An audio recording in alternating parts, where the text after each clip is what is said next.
ہمارے ساتھ اسی حوالے سے بات کرنے کے لیے کلائمیٹ ایکسپرٹ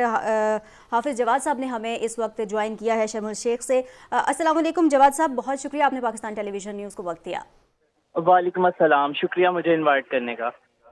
جواد صاحب، ہم اس کانفرنس کے حوالے سے بات کریں، یقینی طور پر اس کی اہمیت اپنی جگہ پر موجود ہے، اور اس وقت ہم دیکھ رہے ہیں کہ نہ صرف پاکستان بلکہ دنیا کے بہت سارے ممالک ایسے ہیں جو موسمیاتی تبدیلیوں کی وجہ سے بہت سارے خطرات سے دوچار ہیں۔ اس کانفرنس کی اہمیت کے حوالے سے اور وزیر اعظم پاکستان کے دورے کے حوالے سے آگاہ کیجیے گا، کیا اہمیت ہے؟ جی دیکھیے جی، یہ اس پر 27ویں کانفرنس ہے جو اقوام متحدہ کے موسمیاتی تبدیلی کا جو ادارہ UNFCCC اس کے زیر اہتمام مصر کی حکومت کے ساتھ آرگنائز کی جا رہی ہے۔ اس وقت یہ مصر کے شہر شرم الشیخ میں منعقد کی گئی ہے۔ یہاں پہ دنیا بھر سے تمام ملکوں کے سربراہ اور نمائندگان اس کانفرنس میں شرکت کے لیے شرم الشیخ پہنچ رہے ہیں۔ اسی حوالے سے کل لیڈرشپ سمٹ کا بھی اہتمام کیا گیا ہے، جس کے اندر دنیا کے کم و بیش 50 سے 60 ممالک کے سربراہان خطاب بھی کریں گے، اور وہ اپنے ملکوں کے اندر پیش آنے والی موسمیاتی تبدیلیوں کے حوالے سے آگاہ کریں گے، اور ساتھ ہی ساتھ وہ اس چیز کا بھی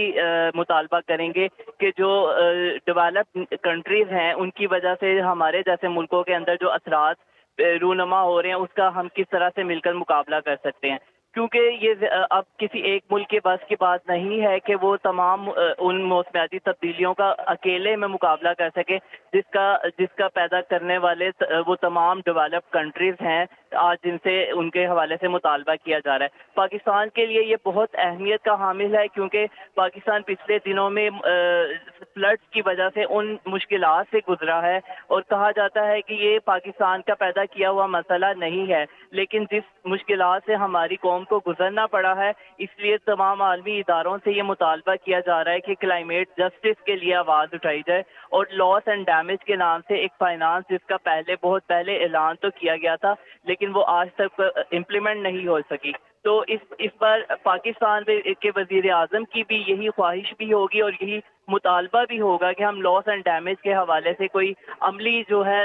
عملی جامع صحیح جواد صاحب، کانفرنس کے حوالے سے کہا جا رہا ہے کہ بڑی امپورٹنٹ ہے اور یہ عالمی حدت کے خلاف سنگ میل بھی ثابت ہوگی، لیکن پاکستان ان ممالک میں شامل ہے جس طرح سے آپ نے بھی ذکر کیا کہ جس کو موسمیاتی تبدیلی کے خطرات کا سامنا کرنا پڑتا ہے، اور ہم کر بھی رہے ہیں، لیکن یہ بتائے گا جو ترقی یافتہ ممالک ہیں وہاں پر کس طرح سے سسٹم ہوتا ہے؟ فنڈز کا ہونا بہت زیادہ ضروری ہے کہ جس طرح سے خوراک کی کمی ہے، جس طرح سے سسٹم پورا ڈسٹرب ہو جاتا ہے، اس کے ازالے کے لیے فنڈز کا ہونا بہت زیادہ ضروری ہے، لیکن کیا کوئی ایسا سسٹم ہے جو احتیاطی تدابیر کی جا سکیں کہ موسمیاتی تبدیلی کے بعد جن خطرات کا سامنا کرنا پڑا ہے اس سے پہلے یہ احتیاطی تدابیر اپنائی جا سکے؟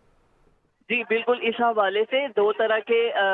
میکانزم استعمال ہوتے ہیں، ایک کو میٹیگیشن کہا جاتا ہے، دوسرے کو اڈاپٹیشن کہا جاتا ہے۔ تو اس کے اندر یہی ہے کہ ایک کے اندر ہم جب ہمارے پاس کرائسس آ رہا ہے تو اس سے پہلے اس کا مقابلہ کرنے کے لیے تیار ہوں، ہمیں ڈیزاسٹر رسک ریڈکشن کے لیے بھی تیار ہونا، ہمیں پلاننگ کرنی ہے کہ ہم نے کس طرح اپنی قوم کو آنے والی مشکلات سے بچانا ہے۔ اسی طرح جب بہت سے اثرات رونما ہو جاتے ہیں تو اس کے بعد ہم نے کس طرح اس سے پیش آنا ہے، تو اس کے لیے بھی موجود ہے۔ یہ تمام میکانزم اقوام متحدہ کے جو فریم ورک ہے اس کے اندر موجود ہے، اور مختلف طرح کے فائنینشیل میکانزم بھی موجود ہے۔ فار ایگزامپل اڈاپٹیشن فنڈ کے نام سے ایک فنڈ ہے، اسی طرح لاس اینڈ ڈیمیج فنڈ کے نام سے ایک فنڈ کی بات کی جا رہی ہے، تاکہ جن ملکوں نے ان کرائسس کو پیدا کرنے میں اپنا حصہ تو نہیں ڈالا لیکن وہ ان بہت زیادہ افیکٹڈ کنٹریز میں سے ہیں جیسے کہ پاکستان، تو ان کے لیے لاس اینڈ ڈیمیج فائنانس کا بھی اہتمام کیا جائے، تاکہ وہ ان مشکلات کا مقابلہ کرنے کے لیے صرف اکیلے میدان میں موجود نہ ہو بلکہ دنیا کے تمام بڑے ممالک ان کا ہاتھ پکڑ کے ان کو اس راستے سے گزاریں۔ تو اس حوالے سے یہ کانفرنس اس میں کوئی ایسا ابہام نہیں ہے، بہت زیادہ اہمیت کی حامل ہے، اور وزیر اعظم پاکستان یہاں پر آ رہے ہیں۔ اہمیت کے حامل یہ کانفرنس ہے، مصر کے شہر میں ہو رہی ہے، شرم الشیخ میں 2 روزہ کلائمیٹ امپلیمنٹیشن سمٹ ہے، اور حافظ جواد سہیل صاحب ہمارے ساتھ موجود تھے، کلائمیٹ ایکسپرٹ ہیں، نہ صرف اس کانفرنس کی اہمیت پر روشنی ڈال رہے تھے بلکہ اس کے پس منظر کے حوالے سے بھی بڑی تفصیل سے بات کریں۔ بہت شکریہ ایک بار پھر سے آپ کا حافظ جواد صاحب، اور اسی کے ساتھ ہی پروگرام میں کچھ مزید خبریں اور رپورٹس بھی ہوں گی لیکن ایک بریک کے بعد۔ ہمارے ساتھ رہیے۔